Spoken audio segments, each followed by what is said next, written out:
Assalomu alaykum, Agrotexnika o'z kanalimizni kuzatuvchilar, bizni YouTube tarmoqda kuzatib boruvchilar.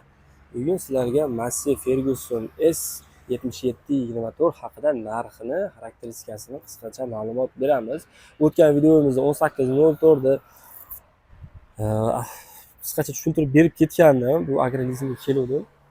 Shuni shuncha berib ketgandim. Negativchilar juda yozibdi, obzor qilma. Bu nimasi? Et sotilib ketibdi mana bu. New Holland bor edi. New Hollandda TT4. Videolarimiz yoqayotgan bo'lsa, hurmatli obunachilar, bitta like bosib qo'yasizlar. Xohlasa sizlar uchun mana agrolizingga kelib, mana shu kommentariyga yozib qoldirgan ekan bitta akamiz. Именно shu akamizni kommentariyasi bilan mana shu Massey Fergusonni olgani keldim bugun mana. Kechqurun o'qib qoldim. Xo'p, traktorda tushuntirishni boshlaydigan bo'lsak, bu 235 ot kuchidan minimalni 235, maksimalni 260 ot kuchigacha traktorda quvvati 6 silindrlik. Xo'p, oldi baloni 480 ga 70 R30 oldi baloni. Boklarni qaranglar. Orqa balonida 620 ga 70 R42. Tosh yo'q ekan. Massey Ferguson yozib qo'ygan mana. Buni inglizcha yozib qo'ygan. Buni perevod qilib olasizlar. 3 tonna, 6 tonna, 16 tonna, 32 tonna deb yozib qo'yibdi bu tomonlarga. Endi buni men o'zim tushungan ba'zi xarakteristikalarni o'qib chiqqanimda orqa naveskalari 7,5 tonnagacha yuk ko'tara oladigan buni. Orqa naveskasi. Yo'llar qanaqa?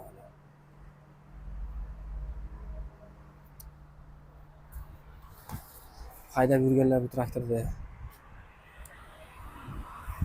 yaxshi yoki yaxshi emas deb yozib qo'yasizlarmi? Chunki ishlatayotgan odam biladi-da buni. Misol oladigan odam, traktor oladigan odam qiziqadi-yu, qanaqa traktor ekan bu, ishlat olaveramikan, bu katta summalik-ku endi bu traktor. 1 milliard narxi ham yozib qo'ygan, 1 milliard 850, 1 million 270 ming 400 so'm narxi. Bu ozmuncha summa emas. Shunga oladigan odamlarga agar yaxshi yoki yaxshi emas deb yozib olsalaring, bu ko'pchilikka foydali bo'ladi deb o'ylayman. U bo'lgandan keyin boshqasini olsam bo'lar ekan yoki boshqa traktor olib qo'yib, o'shani olsam bo'lar ekan degan savollar ham bo'ladi. Ko'rishlari mumkin.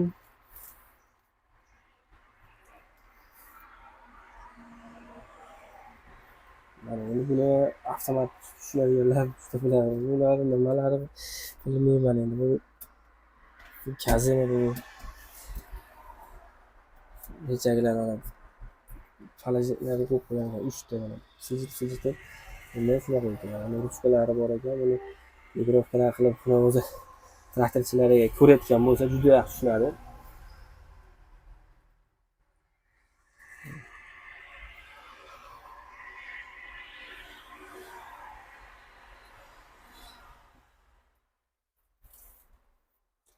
Endi biz biladigan konditsioner bor.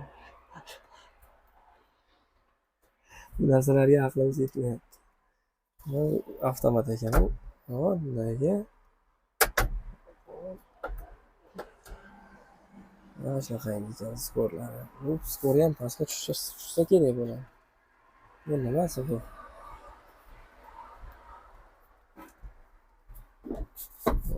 Nuftalari ham juda yengil. Gazlar. Tepaga pastga qilib tortish kerak, bu nima qilish kerak? Qo'lda tushirsa kerak, buni endi 2 qo'lda, hozir 1 qo'lda. Mana upravleniya nima vazifani bajaradi? Bilganlar traktor haqida kommentariyada qoldiringlar. Xarakteristikasi mana ko'p qo'yibdi bu yerga.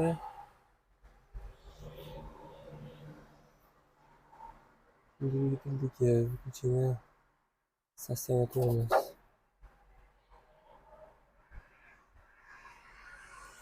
Mana shunaqa holatda 25 tezlikgacha bu oborot bo'lsa, traktor 40 tezlikgacha chiqar ekan bu.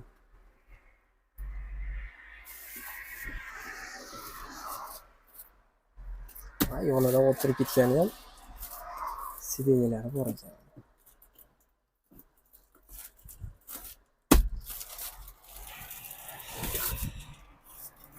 Mana yonidan o'tirib ketganda udobli holatda qisilmas ekan. Remenlari bor ekan. Hop, ushlabdi uni.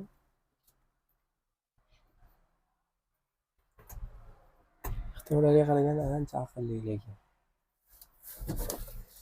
Hop, mana nimasi? Bu barda cho'yishdi. Mana narsalar hop.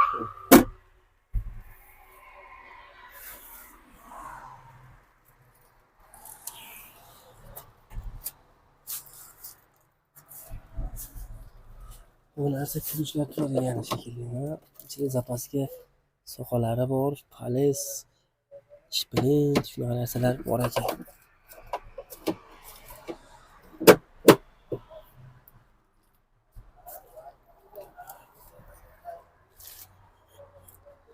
Traktorga necha baho deysizlar? Yaxshimi yoki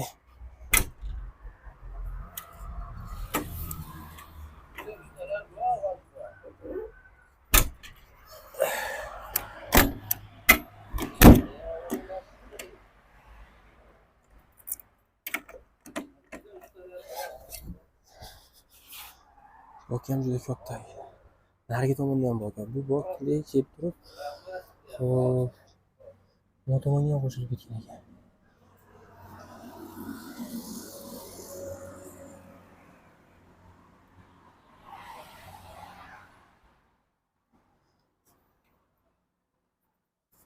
Bu kapotni qayerdan ochadi buni? Mana kalitli ekan.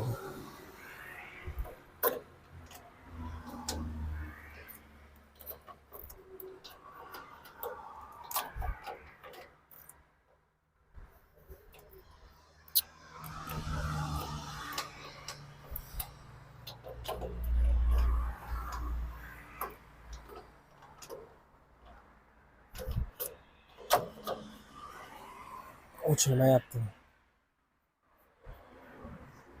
Mana narxini aytib o'tib ketdik. Narxi 1.850, 1.270.400 so'm turar ekan narxi mana shu. O'z agrolizingga hozirgi kunda ba'zi bir sabablarga ko'ra to'xtab turibdi. Endi qolgan lizinglar orqali berilyapti. Agar mikrolizing o'zi passiv ishlayapti. Mikrolizing orqali berilyapti.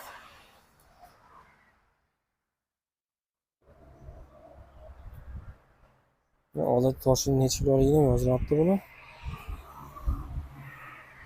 55 kilodan. 55 kilodan 2, 4, 6, 8, 10, 12 tosh bor ekan.